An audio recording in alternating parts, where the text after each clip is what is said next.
Bismillahirrahmanirrahim. Alhamdulillahi Rabbil Alamin. Salatu wassalamu ala asyrafil anbiya'i wal mursalin. Nabiyina Muhammadin wa ala alihi wa sahbihi ajma'in. Assalamualaikum warahmatullahi wabarakatuh. So inshallah, tinatalakay pa rin natin yung Kitabul Jihad. At doon sa mga Fadlul Jihad, mula sa Kitabul Jihad ng Riyadus Salihin, ang sumunod na hadith.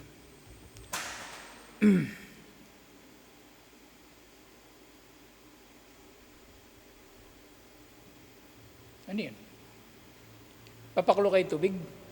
Ayun pala tumutunog.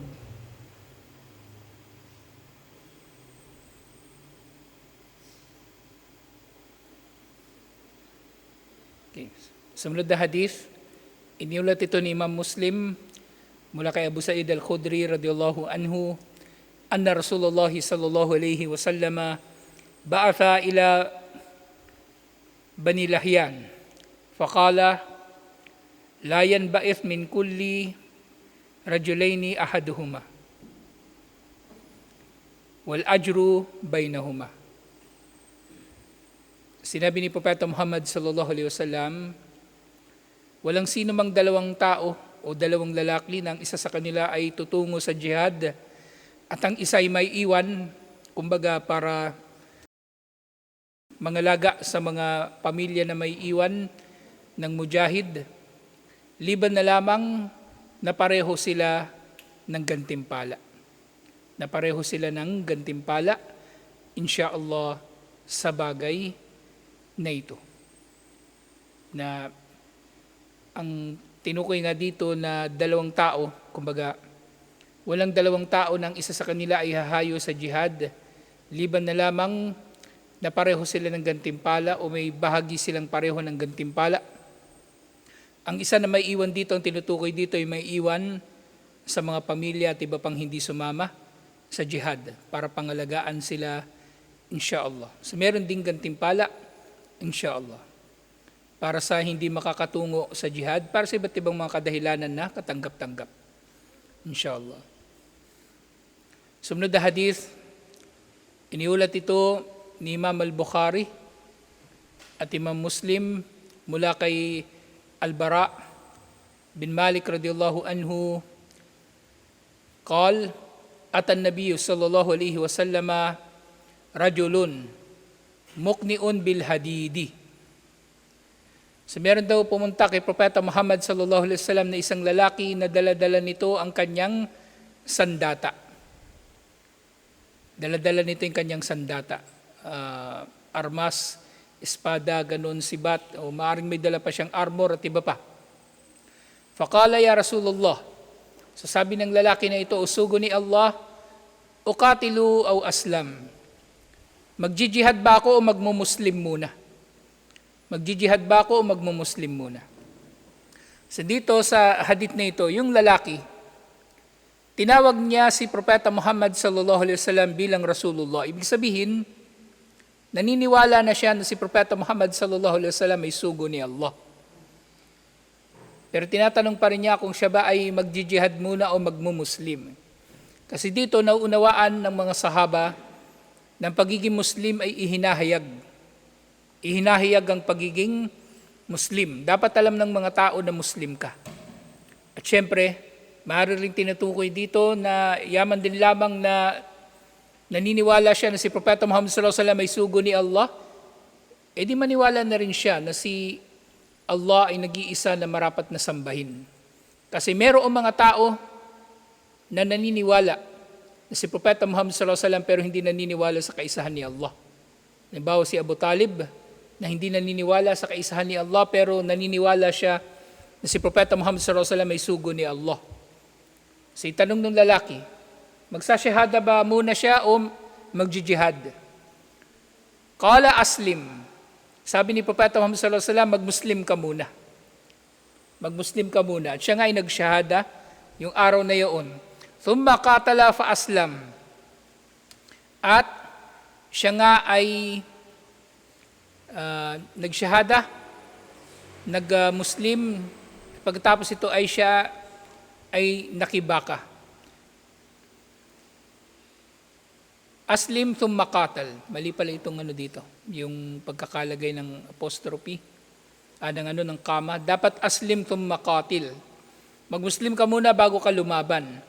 Fa aslama thumma qatala faqutil. Kaya nagmuslim ang lalaki na ito at siya ay nakibaka sa landas ni Allah at siya ay napatay. Naging shahid ang lalaki na ito. Faqala Rasulullah sallallahu alaihi wasallam, sinabi ni Propeta Muhammad sallallahu alaihi wasallam, amalun kalilan wa ujira kathiran. Kaunti lamang ang kanyang nagawa sa Islam. Maring hindi nga siya nakapagsala, kahit sala hindi niya nagawa. Dahil pagkasyahada niya, siya ay namatay agad sa jihad, pero malaki ang kanyang gantimpala, insyaallah. Malaki ang kanyang gantimpala, insyaallah. Sumunod na hadith. Iniulat ito ni Imam al-Bukhari at Imam Muslim mula kay Anas radhiyallahu anhu anna an-nabiy sallallahu alaihi wasallam qala ma ahadun yadkhulul jannata yuhibbu an yarji'a ila ad-dunya wa lahu ma 'ala al-ardi min shay'in illa ash-shahid. Walang sino man ang papasok sa paraiso na maghahangad pa na bumalik sa mundo. Ibig sabihin, lahat ng papasok sa paraiso masaya na doon. Hindi na nila gugustuhin pang bumalik sa mundo. Kahit pa ibibigay sa kanila ang anumang, o kumbaga kahit pa ibibigay sa kanila ang lahat ng yaman sa mundong ito, hindi nila gugustuhin na bumalik sa mundong ito kapag nakapasok na sila sa paraiso. Bakit pa nila gagawin yun? Mas masaya sa paraiso. Kahit pa maging pag-aari nila ang lahat ng nasa mundo, hindi nila pagpapalit ang paraiso. Kahit nasa kanya pa, pag-aari niya ang lahat ng nasa mundo. Kasi marami rin kasamaan sa mundo eh. Kasama yun ng, kumbaga kung magiging pag-aari niya yung mundo, kasama doon na magiging kasama niya yung mga kasamaan na naririto sa mundo. Masasamang tao, mabangis na hayop, sakit, ayaw niya rin yun talaga. Walang sino mang tao na nakapasok sa paraiso ang gugustuhin na bumalik sa dunya liban na lamang sa isang uri ng tao, ang shahid, ang namatay sa landas ni Allah subhanahu wa ta'ala. Bakit? Bakit gugustuhin niyang bumalik sa mundo? Hindi para maglibang sa mundo. Ang gusto niya, yatamanna an yarji'a ila dunya fayaktulu 10 marrat. O fayuktalu 10 marrat lima yara minal karamati. Ang shahid, gugustuhin niyang bumalik sa mundo nang sa gayon siya ay magiging shahid ng 10 ulit pa. Dahil gusto niya na madagdagan pa ang naranasan niya na pakinabang o biyaya ng kamatayan sa landas ni Allah. Kumbaga nakita niya yung gantimpala, gugustuhin pa niya na madoble pa ang gantimpala na ito, kaya gugustuhin niya na bumalik sa dunya, insyaallah. At sumunod na hadith, ito na yung huli ngayong gabi, insyaallah. Iniulat ito ni Imam Muslim, sinabi ni Propeta Muhammad sallallahu alaihi wasallam, yaghfirullahu lish-shahidi kulla shay'in illa ad-dain. Pinatatawad ni Allah ang lahat ng kasalanan ng shahid, ng martir, ng namatay sa landas ni Allah. Lahat ng kanyang kasalanan ay patatawarin liban na lang sa utang. Liban na lang sa utang.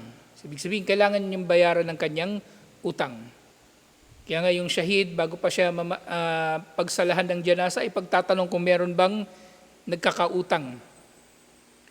Meron ba siyang pinagkakautangan para babayaran niya o babayaran ito ng iba? O patatawarin para sa kanya nung pinagkautangan niya.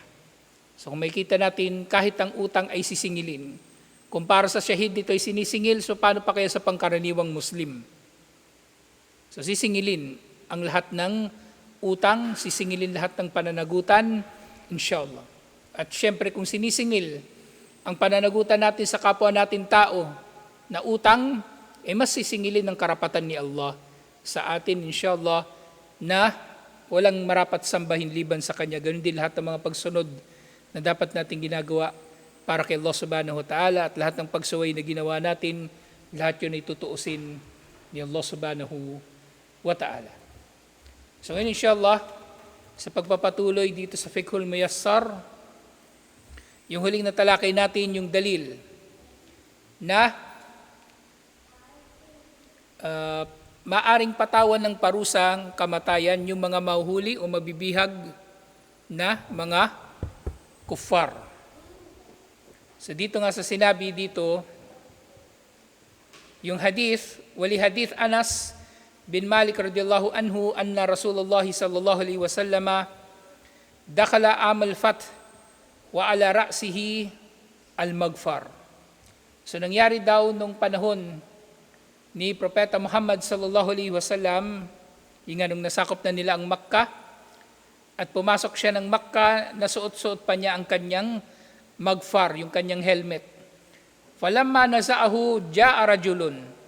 At nang hinubad ni Propeta Muhammad sallallahu alaihi wasallam yung kanyang helmet, may dumating na lalaki. Jazakallahu khairan.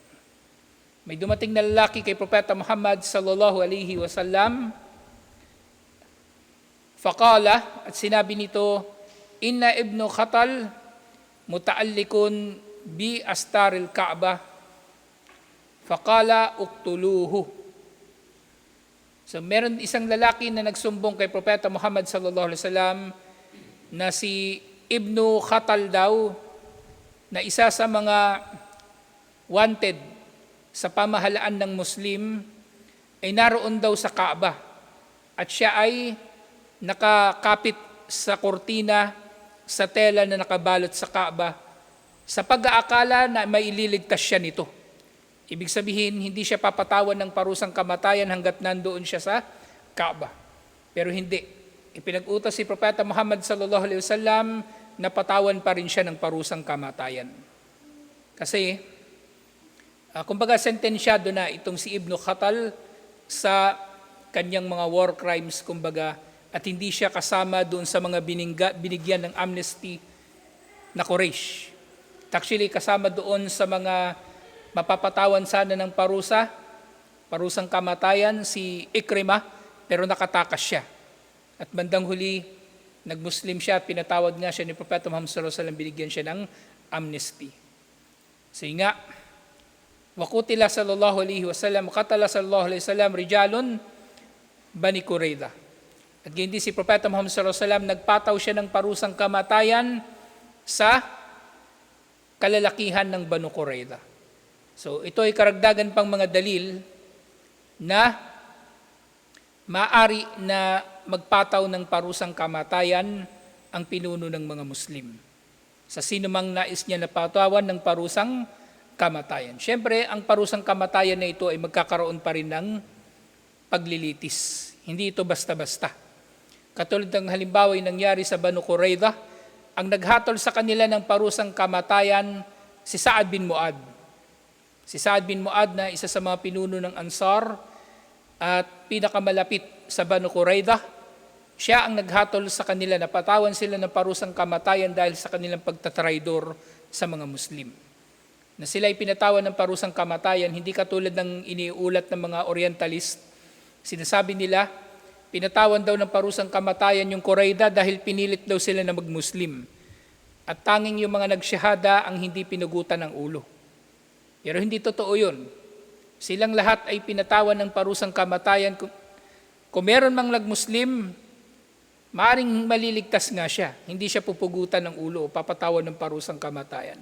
Pero ang dahilan kung bakit sila pinatawan ng parusang kamatayan ay katulad lamang din kung paanong merong firing squad, merong death penalty sa mga traidor. Sa iba't ibang mga bansa, meron silang iba't ibang mga parusa para sa mga traidor. Dito lang sa Pilipinas, maluwag ang batas tungkol sa mga traidor, tungkol sa mga espiya. Pero sa ibang bansa, firing squad, death penalty ang parusa sa mga traidor. Lalo na sa kaso nga ng high treason, espionage, at iba't iba pa na may kinalaman sa ganitong kasamaan. So yun ang dahilan kung bakit pinatawan ng parusang kamatayan ng Qurayza. So nga, syempre yung aya sa Quran, ma kana linabiyin an yakuna lahu asra hatta yuthkina fil ardi. Ito'y ipinahayag pagkatapos ng Badar. Sinabi ni Allah, hindi marapat sa propeta na magkaroon ng mga bihag hanggang sa magdulot muna siya ng maraming mga pagpataw ng parusang kamatayan sa lupa. Siyempre, laban sa mga kalaban ni Allah. Pero siyempre, pinahintulutan na rin ni Allah na hindi na mapatawan ng parusang kamatayan yung mga nakapagbayad na ng ransom. Sina Suhail bin Amr at yung iba pang mga tao doon sa Badar na nabihag nila, na meron ding hikma kasi kalaunan nga nalaman natin na nagmuslim ang ilan sa mga bihag sa Badar. Si Suhail bin Amr nagmuslim, si Al-Walid bin Al-Walid nagmuslim, kapatid ni Khalid bin Al-Walid. Yung anak ni Omer bin Wahab, nagmuslim din yun, kalaunan. So meron ding hikmah doon sa hindi pagpataw ni Propeta Muhammad sallallahu alaihi wasallam ng parusang kamatayan sa ilan sa Quraysh pagkatapos ng labanan sa Badar, alhamdulillah. Yun nga, fa'akbar Allah subhanahu anna qatlal musyrikin yawma badrin kana awla min asrihim wa fadaihim. So dito sinasabi lang ni Allah na mas karapat dapat na patawan sila ng parusang kamatayan pagkatapos ng Badar kaysa sa bihagin sila o maningil ng ransom sa kanila. Yun lang. Ibig sabihin dito, maaring pa rin na nangyari yung pagbihag sa kanila at pagpapabayad sa kanila ng ransom. Alhamdulillah. So muli doon sa usapin, so natalakay na natin yung pagpapataw ng parusang kamatayan para sa kuffar, lalong-lalo na sa mga mandirigma na kuffar, mga sundalo ng kuffar pagkatapos ng labanan. So pwede silang patawan ng parusang kamatayan. Ngayon, balikan natin yung Quraydah. Yung Quraydah, pagkatapos ng Ghazwatul Khandaq, pinatawan silang lahat ng parusang kamatayan, lahat ng lalaki na nasa edad ng pagiging binata pataas. Kasi nga lahat sila ay magkakasabwat dito. Lahat sila ay magkakasabwat dito. Nang pinalusot nila sa likod ng mga Muslim ang Quraysh at sila ay nagmamanman kumbaga sa kikilusin ng mga Muslim doon sa Madina, lahat sila ay magkakasabwat doon. Lahat sila ay magkakasabwat. At ang isinara nila ang mga pinto ng kanilang mga kastilyo at hindi nila pinapasok ang mga Muslim, lahat sila ay magkakasabwat doon, kaya pare-pareho silang pinatawan ng parusang kamatayan. Yung mga lalaki na nasa edad ng pagiging binata pataas. Samantalang yung kababaihan naman nila ay binihag nga ng mga Muslim at gayon din ang mga kabataan. So tungkol naman sa istirqaq, sa pagbihag sa kanila o kumbaga gagawin silang alipin, wadalilu alal istirqaq, at ang dalil sa pang-aalipin sa kanila, hadith na iniulat ni Abu Sa'id al-Khudri radiyallahu anhu fi qissati Bani Qurayza lamma nazalu ala hukmi Sa'ad bin Mu'ad. Kasi nga muli sa Banu Qurayza, nasa Banu Qurayza ang dalil na binabanggit dito sa pagpapahintulot ng pang-aalipin sa mga mamamayan ng natalong nasyon. Siniulat ni Abu Sa'id al-Khudri tungkol sa naging hatol ni Sa'ad bin Mu'ad laban sa Qurayza. Yung siya rin ang naghatol sa kanila ng parusang kamatayan. At tungkol naman doon sa pang-aalipin, fahakama an tuktal al-muqatala. Yung mga tuktal al-muqatila, naghatol si Sa'ad bin Mu'ad na mga sundalo ng Qurayza, lahat ay papatayin. O yung lahat ng nasa edad ng pagbibinata, pataas.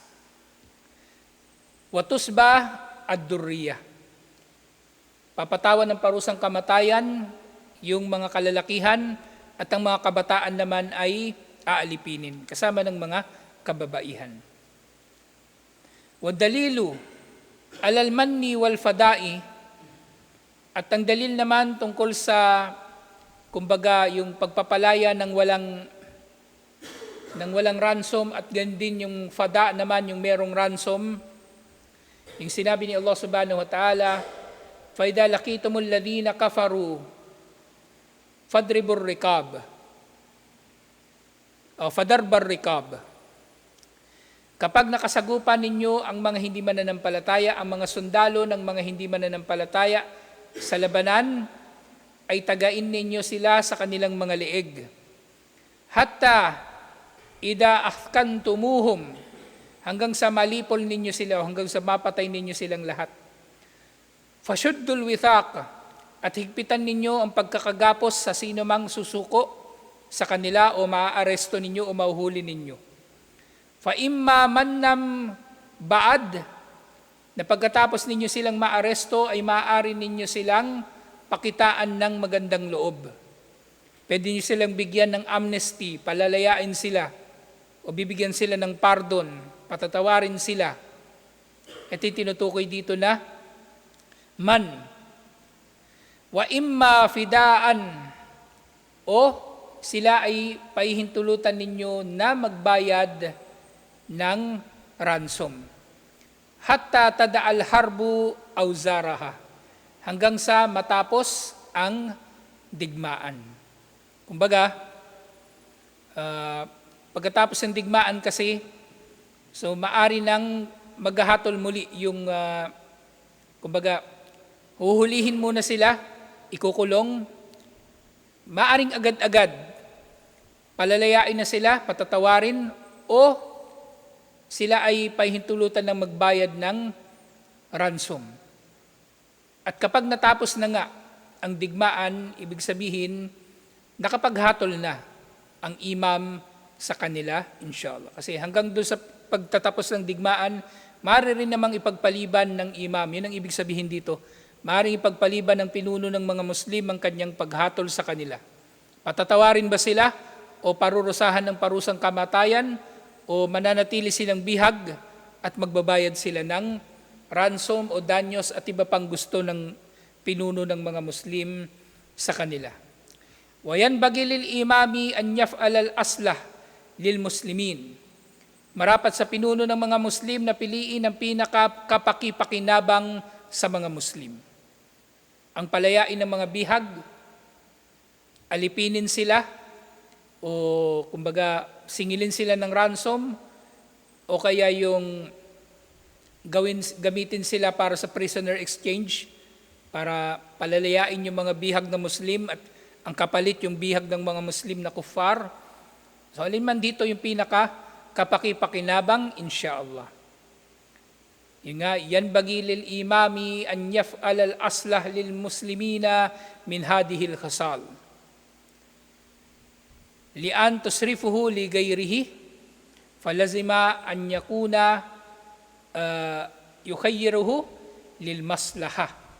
So marapat sa imam na gawin ang pinakakapakipakinabang sa iba't ibang mga kalagayan o sitwasyon, at ang kanyang mga, kumbaga, desisyon ay dapat nakasalalay sa kung ano ang pinakakapakipakinabang, inshallah, sa mga Muslim. At ganito nga ang nangyari kay Propeta Muhammad sallallahu alaihi wasallam sa kanyang mga naging desisyon. Pagkatapos ng Badar, mayroong mga pinatawan ng parusang kamatayan. Naiulat na buhay pa pagkatapos ng labanan si Uqba bin Abi Mu'ayt at pinatawan siya ng parusang kamatayan. Meron pang iba na pinapatay pagkatapos ng labanan sa Badar. At meron namang iba na siyempre na binihag, sina Suhail bin Amr, sina Umair bin Wahab, si Al-Walid bin Al-Walid. At sila sa pagkakabihag sa kanila, nagpatupad din si Propeta Muhammad sallallahu alaihi wasallam sa kanila ng ransom at nagbayad sila. At yung mga hindi makapagbayad ng ransom, pero meron silang kakayanan na magturo sa mga kabataang Muslim sa Madina na magbasa at magsulat, yun ang naging ransom nila. At maaaring meron ding iba doon siyempre na pinalaya ng walang kondisyon. Pagkatapos na sila ay mabihag ng mga Muslim pagkatapos ng Badar. Sa Uhud, wala silang nabihag kasi natalo nga ang mga Muslim doon. Pero pagkatapos ng Ghazwatul Khandaq, yung tinutukoy lang natin dito yung malalaking mga labanan ng mga Muslim. Noong panahon ni Propeta Muhammad sallallahu alaihi wasallam sa Ghazwatul Khandaq, siyempre. At teka, balikan muna natin .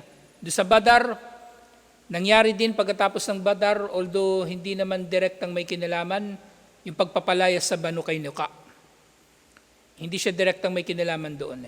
Pero ang Banu Nadir na pinalayas pagkatapos ng Uhud, may kinalaman yun sa Uhud. Kasi napagalaman ni Propeta Muhammad sallallahu alaihi wasallam na sila ay nakikipag-usap sa Quraysh, kaya sila pinalayas. At nagpunta na nga sila ng Khaybar. Pagkatapos ng Ghazwatul Khandaq, so ito na ngayon Quraydah, sa pinatawan ng parusang kamatayan yung kalalakihan ng Quraydah. Puro Hudyo ito, yung Qaynuqa, yung Nadir at Quraydah, puro Hudyo ito. Sa pinatawan ng parusang kamatayan ng kalalakihan, yung mga kabataan at mga kababaihan ay binihag. Binihag sila. Ano pa ba? Fathu Makkah, pinatawan ng parusang kamatayan, ito si Ibn Khatal at sina Ikrimah, pero si Ikrimah hindi nahuli. Ngayon din si Safwan bin Umayyah hindi nahuli. Nakatakas sila, pero kalaunan ay nag-Muslim sila. Pero yung mga halimbawa ni Ibn Khatal, pinatay sila, pero yung karamihan sa Quraysh, kahit si Abu Sufyan, na sumuko sa mga Muslim, sila ay pinatawad ni Propeta Muhammad sallallahu alaihi wasallam. Walang anumang nangyaring paglilitis sa kanila, walang anumang pagkakakulong, walang siningil sa kanila na danyos sa kanilang ginawang pamiminsala sa mga Muslim. Lahat sila ay totally pinatawad ni Propeta Muhammad sallallahu alaihi wasallam. So iba-iba yung naging conduct, yung naging desisyon ni Propeta Muhammad sallallahu alaihi wasallam sa mga kuffar na kanilang nakalaban. Sa mga kuffar na kanilang mga nakalaban. Siyempre with regards ito primarily dun sa mga combatant, yung mga mandirigma, yung mga sundalo. Kapag sibilyan, siyempre hindi naman pwedeng papatawan ng parusang kamatayan din yung sibilyan. Halimbawa nga doon sa Quraydah, naging general lang yung hatol kasi lahat sila magkakasabwat doon.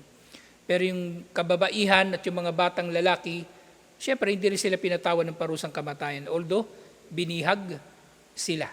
Binihag sila at ginawang alipin, pero siyempre, ang pang-aalipin na nangyari dito, hindi katulad ng naging pang-aalipin doon sa mga negro sa Amerika, na ginawa nilang mga alipin na walang karangalan, na parang ginawa nilang hayop, ginawa nilang kalabaw, yung mga negro.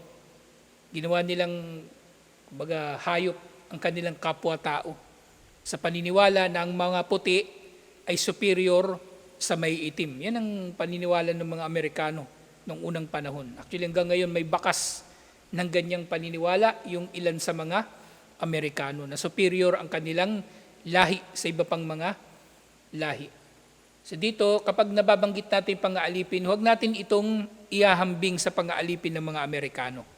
Ang mga alipin ng mga Arabo, kahit yung alipin ng Quraysh, sa totoo niyan, mas mainam ang kanilang kalagayan kaysa sa mga naging alipin ng mga Amerikano sa makabagong panahon.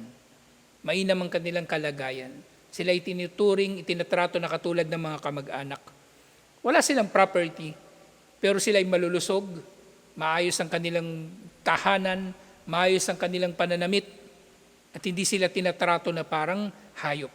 Nangyari na lang na yung mga alipin na nag-Muslim ay nakaranas ng kalupitan sa kanilang mga amo dahil na lang sa Islam. Kumbaga dahil sa paninindigan nila sa Islam at pagkamuhi ng kanilang mga amo sa Islam. Pero kung sa general na, kumbaga, kalagayan ng mga alipin sa Jaziratul Arab, maayos ang kanilang kalagayan, alhamdulillah. Kaya nga every time na nababanggit nito yung pang-aalipin,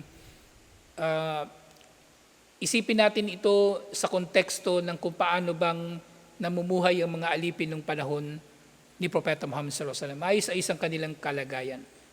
Kung sa Quraysh, maayos ang kanilang kalagayan, mas maayos naman ang kalagayan nila sa mga Muslim. Alhamdulillah, dahil ang mga Muslim ang nangunguna sa mga reforma, sa pagpapatupad sa mga reforma sa mas maayos na pakikitungo sa mga alipin, na eventually nagdulot na magkaroon ng batas ang iba't ibang mga bansa na magbawal ng pang-aalipin. Alhamdulillah. Sa tutuloy natin ito, inshallah, yung sumunod na bahagi, yung taksimul ganima, bainal ganimin, yung paghahati-hati ng ganima sa pagitan ng mga ganimin, yung mga karapat-dapat na makatanggap ng ganima. Yung ganima nga, Iba pa ito sa Anfal. Di ba Suratul Anfal? Iba pa yun. Yung ganima, ito yung mga kulimbat o mga nasamsam na mga ari-arian ng kalaban pagkatapos ng labanan. Pero kung walang labanan, ibig sabihin tumakas lang yung kalaban, katulad ng nangyari doon sa Banu Mustalik at yung nangyari doon sa Ghazwatut Tabuk,